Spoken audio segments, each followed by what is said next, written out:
Hello, amazing ladies in business. Welcome to the HerStory podcast. I am your host, Kylie King, the founder of Australian Ladies in Business Initiative. And today I am so excited to be joined by the incredible Scerena Thompson from The Empowered Oven. Thank you so much for being here today.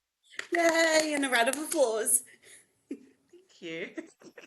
So let's get started. Let's tell the listeners who you are and what you do. Okay, so basically who I am.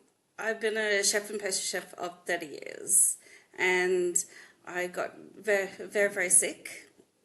I spent a month in hospital with celiac disease, and I was because of my disabilities, I was so sick and tired of going for another job, trying to fit in, and then getting told 3 weeks later, oh, sorry, you're not really good enough. So they can't say, oh, we're gonna let you go because of your disabilities. Legally, you cannot do that. So they think of other excuses, and I was just so sick and tired of it. And my son, he has 6 disabilities of his own, and he was going to end up in a low-paying job, what they call supported employment, and he was going to be paid $3 to $10 an hour, and he would have a benchmark hours of working only 5 hours a week. That's all he could do. He can do more than that. So I said, okay.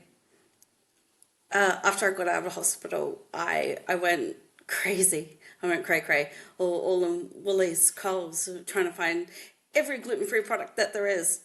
I hated all of them. And I said, okay, well, I've had 30 years experience. Why not create recipes of my own? And so I tested, developed, learned all there was about gluten-free flours and what it marries with what is the good match, and that's how the Empowered Oven was born. So I employ people with neurological disabilities, and the rest is history. Beautiful. So where is the Empowered Oven based? So I know where you're based, but for the listeners, if we wanted to find and try these beautiful gluten-free recipes that you've developed yourself, where is the best way to find you? On Facebook, just shoot me a message and say, hey, listen, I want a slab of brownies, and I'll say, okay, where do you live? What is when do you want them? Do you want another flavor? What is the best delivery time? Yeah, Facebook. Beautiful. So Facebook, the Empowered Oven is the best to find you. And I know hmm you do markets. In which area do you do markets? When I first started the business, to get myself out there, I did markets in Bankstown, Blacktown, North Rocks, Parramatta, and Leichhardt. Now I'm actually going to be doing them at Penrith, Peaceway, and Nepean. Oh, beautiful. That's close to Mm. me. Cool. I can get little Yeah. gluten-free yummies very nice and close. That's amazing. Mm. So you mentioned, so you're a pastry chef, which is amazing. So firstly, I have to ask, what is your favorite dessert? What is your favorite pastry to eat and to make, Uh, Scerena? to eat and to make. I'm really not too sure. I don't have a favorite. I mean, I fe- when I went into a cafe, all I wanted was just a banana bread with my coffee, and that was my first recipe. I actually took on to try. So I would have to say just a simple banana bread. But then again, I do like the texture and the taste of the carrot cake, because it is like the carrot cake alone without the cream cheese is it's okay. I mean, I like it, but with the cream cheese, it just ties it off and makes it a complete dish. So banana bread and carrot cake. Those are my two favorites. They're my two Nice. go-tos. Okay, banana bread and carrot cake. Yeah. Nice. I like that. That's cool. So, being in business, so you said you worked for other people for quite some time, and then you Mm. decided with all this amazing experience, you started the Empowered Oven. So, like, have you found so far what has been your biggest challenges in business? My biggest challenges in business is the because I'm a niche. I would have to say the two biggest challenges is find finding the right prices for the flour, because gluten-free flour is quite expensive. And the other biggest challenge, I would have to say, the employees that you have, because you're not just taking on their self, and they may have anxiety issues, they may have problems with understanding, and that they may not feel comfortable telling you until it's too late. And I found that quite a challenge in itself. That's fair enough. Staff can be a challenge, and I know you're very Mm. particular. Like you want to work with certain staff, or you want to have those Yes. opportunities available to Mm. to certain staff. So then, with having those opportunities available, everyone comes in with their own unique looking and perspectives and Yeah. things. So it can be quite tough at times. Yeah, I met a lot of disability people in the city, and they always said the same thing, that they don't get working from 9 to 5 and having a sustainable job. People say, "Oh yeah, we'll accept you. Your disabilities are up," but they really don't. So the empowered comes from the derivative, the word of empower to the people, empowerment for yourselves to do better than the last day. So other than those challenges, if you were to flip to your achievements, what would be your biggest achievements in business? My biggest achievements in business would have to be, I'm nationally recognized as a APM for hiring globally. Beautiful. Yeah. That's amazing. So what does that stand for? I haven't heard that acronym for. So basically, I can take this business and franchise it to from state to state, and within every state there is an APM. Oh, So beautiful. I can just say, okay, you're an APM organization. I want you. Oh, nice. That's Yeah, amazing. I hadn't heard yeah. of that before. That's incredible. Mm. Is that something you would look at doing in the future, or for now you're just happy to keep Yes, everything in the base? yeah. It is something uh, I really want to do, because a lot of families, when they get to two, three, four kids, they go out into the western suburbs, and they I find that the western suburbs don't have a lot of accessibility than we do in the city. But obviously, being in Parramatta, it's a city of its own. I mean, even I have to go.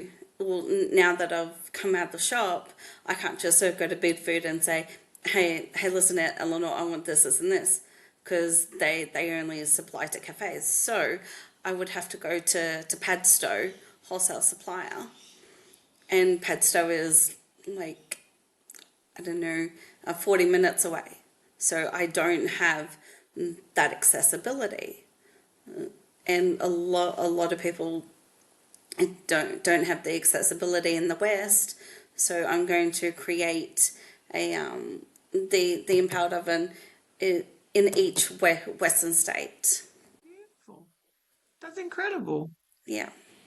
I'm excited for that to happen. That sounds Mm. amazing. That's long term, but in the short term, um, yeah, I'm actually working on a book now. So Congratulations. What is the yeah, book going to be about? All right, can you share that yet? What's the book going to be yeah, yeah, about? yeah. You know, the Okay. The book is going to be about celiacs and people who are gluten tolerant that want to eat out. Because I find that even like with me personally myself, when I go out, I have to say to the waitress, okay, I'm gluten intolerant, and this is what happens to me. And only just what Monday, no, the long weekend just gone. I told you I was very, very, very sick. I went out on Monday night and I ate their food, and I spoke to the chef and I said, look, this is what happens to me. And sure enough, it happened. And like I had a migraine for 3 days, and I was throwing up until the morning of. And yeah, so it's about healthy eating. I suppose it's a guide for celiacs if they want to eat out, and how to go about things in a more productive way so you don't get sick. Beautiful. That sounds like a much needed book. I mean, I'll be excited to read it. Yeah, and there will be recipes in there, and there will be like the flowers in there. Um, what flowers marry well together, what to avoid with flowers. Well, in my opinion, chickpea and quinoa flour can go bye bye. Okay. No chickpea and what was it? Quinoa flour. No. Yeah, Okay. they have the worst and the strong taste. Oh, okay. Okay. That's good to know. So as a pastry chef for how many years? I'm guessing like what, and then going into the powered oven. And I know you're motivated by, providing, because you said you're very niched. It's all gluten free. It's for celiacs who can't. So what motivates you to get up every morning and keep doing what you're doing? The motivation comes from because my son, he he needs he needs to be able to live, support himself one day, and I'm living proof. And I get up in the morning, I get up for my kids, I get up, I go to the gym. Yeah, I don't know about that one. That's a really good question, but I suppose yeah, it's my children and um my son, to see him navigate through life and go through the changes that he goes through. Mm. I think, and you know what? Kids are a good motivator because Mm, we want them to, by us doing things that sort of, it's showing them, like leading by example and showing them what's possible. And, yeah. you never know. Maybe one day your son's like, Go away, mum, I'm taking over the business. Like it's mine now." Like we never know. Uh he doesn't. There was no time management for him in the kitchen, so that was. I mean, mind you, um, I will say this though, the very first time he actually like I gave him some pastry, and I rolled it out, and I said, here, I filled the pie trays. He did better than me, so There we go. And see, you know what? It's when the student beats the master. So he's yeah, learning, he's taking everything in, he's ready that's to it. go. So no, kids can Hmm. be a great motivator, and they're very, they're real in their feedback as well. So I think kids are great customers and motivators. Yeah, especially my daughter. If she doesn't like the look of something, she won't eat it, she won't touch it. She'll say, Mum, put it in the bin. I kid you not. Yeah, do you know what? As I said, they're the best at giving feedback, Yep. the best motivators. They are great. So no, no, that's Mm, awesome. And it's good that your kids are involved with the business, even if it's just taste testers, right? So taste yes. testers are great. And filling pie trays, that's amazing. Yeah. Yeah. Especially my 7-year-old. Yes. She was taste tester for all the batches of cookies I made. Yes. I think I went through. 3 to 5 batches of cookies, and I didn't like any of them until about the sixth one. I'm like, yep, this is the go ahead. Here, Dakota, taste this, and she goes, yes, 2 thumbs up. Yes. Awesome. That's fantastic.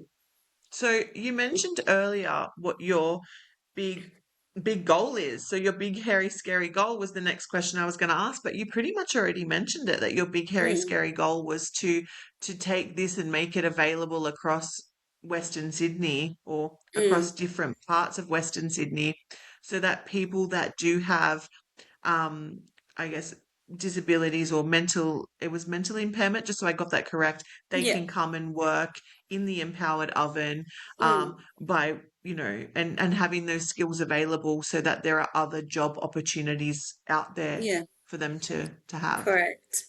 But not only that, um, another goal I have is to be in the independent supermarkets.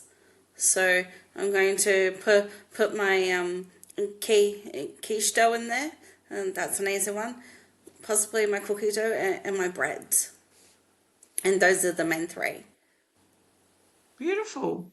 So not only that, you're just taking over all the independent supermarkets. Yeah, I pretty love that. much. That's fantastic. That's amazing. So that's something you're working on now, and that's why you've been refining Mhm. the recipes. Mm. Ah, see, this is why the kids are the best taste testers. There you Yeah. go. That's Yeah. beautiful. Independent supermarket sounds really exciting. Mm. Yeah. I wouldn't. I mean, I tried to go for the big chains, but they didn't. There's this website called Range Me, and if you want to, you're in there.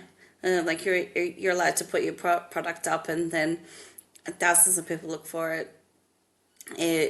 If you don't like work at it, nothing happens. But yeah, I guess you got to promote it. But then I buy this wine called Bone Dry, and they go for the independent, and it works out a lot more better for them. So that's what I'm gonna do. Beautiful. I like that. I think supporting independent anyway. I think there's too much going on in those bigger brands, and because they Mm. have that power, they tend to, turn certain things away. Mm-hmm. So yeah, started independence, and then when they notice the gap, they can come crawling to you, Serena, not the other way around. I think so. Yeah. Beautiful. So, what is something you wish someone had told you when you started business? Like, what is the one thing where you're like, I wish someone had just said this? The wishful thinking. I would say write write down your goals. Write down a timeline and for them, and write down a daily workflow of what you're going to work on that day.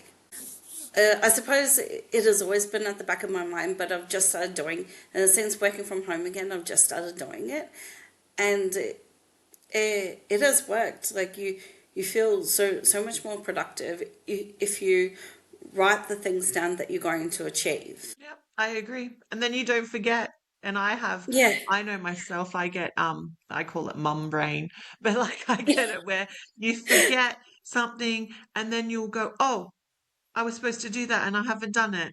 So writing a to-do list and writing the goals and stuff, and it helps you stay on point, and it's a great way to yeah, jog your memory of what you're working towards. and it helps you be accountable for yourself too. Yes, very much so. Yeah, I like that Uh, tip. And I think it's a good one that we tend to mm, forget in the chaos of business. yes, yeah, we do. So you're the expert, right? So you're a pastry chef of 30 years, which is Hmm. so exciting to me because pastry is amazing. And the fact that you've now solely niching in gluten free, which is even more amazing because a lot of people who are celiac can't do pastries. So, like, come on. What would be your tip or your taste tester as an expert in that industry, whether it's directly to celiacs that they should look for something or not look for something, or what would be with all your knowledge and experience, what's something you would want the listeners to sort of know so they can know and then come and stalk you later? Where to find me is on Facebook. But number one tip: the using gluten-free flours doesn't mean that you're changing the wheel. It just means that you're meaning the method is still the same. You're just changing the flours. So, for example, if you want a sponge cake, you know your first step is to whip the eggs and the sugar until they'll double in size. So it's not about reinventing the wheel, thinking that the method has changed, thinking it's a scary thing. It's just about implementing the different flours. Beautiful. So the method stays the same, just the ingredient has changed. The flours have changed. The flours have changed, but we don't use, what was it? Chickpea and quinoa flour because the taste is too strong. Oh, Do you have a that's favorite? terrible. I don't want you to give away your secret sources and stuff because you're going into independent supermarkets. But is there a flour you would say is your preference? Without giving, don't give me away the secret stuff. Tapioca flour is my preference. Tapioca flour. And that doesn't have Yeah. like a strong taste. No, no, it doesn't. Tapioca flour and tapioca starch. They're two marry matches. Nice. And what I love most about your story is the fact that being a pastry chef for so long and then being so sick with a thing you love. Like I think Mm, that's the thing. Like you love, like I'm guessing you became a pastry chef because you love pastry, and then to find out that you had celiac and that the pastry was not loving you, and then instead of hmm just throwing your arms up and going, you know, screw you pastry, you're like, I'm going to adapt this and I'm going to make it work for me so I can Yeah. still keep being passionate and doing the things I love. Yeah. I guess I knew I wanted to do some see when you're 10 you may have your life worked out for you. You may or may not, but I knew when I was 10 I wanted to have a life of food because I'll just tell you a quick story. My dad, R.I.P. It was his birthday, and I made a chocolate cake for him, and it was the worst disgusting cake ever. Did he still eat it? Yes, he did. Oh, Dad, that's And amazing. I couldn't eat it. Why? Because I put too much bicarb soda in it. It rose. So it was the biggest cake, but maybe Yeah. not the best tasting. And I looked at the oven and I said, "Holy shit! Okay, clean, clean, clean. Cut, decorate. Okay, there you go. Happy birthday." But if food is like it brings everybody together, and I knew because I came from a big family, I want to bring people together and enjoy a meal. Mm. I love that. And when people come together over food, just the conversations, Yeah. the building of relationships, the connection, the hmm bonds, everything is such a beautiful thing. And Yeah. it's something that is so missed these days when everyone's on a device or stuck on a phone or not being Exactly. present. So Mm. food brings people together. So I love that. I love that your dad ate that cake. And I also absolutely love the fact that, like, even though pastry tried to fight you, you fought back and you're winning. Yes, yeah. Because I wasn't always a celiac.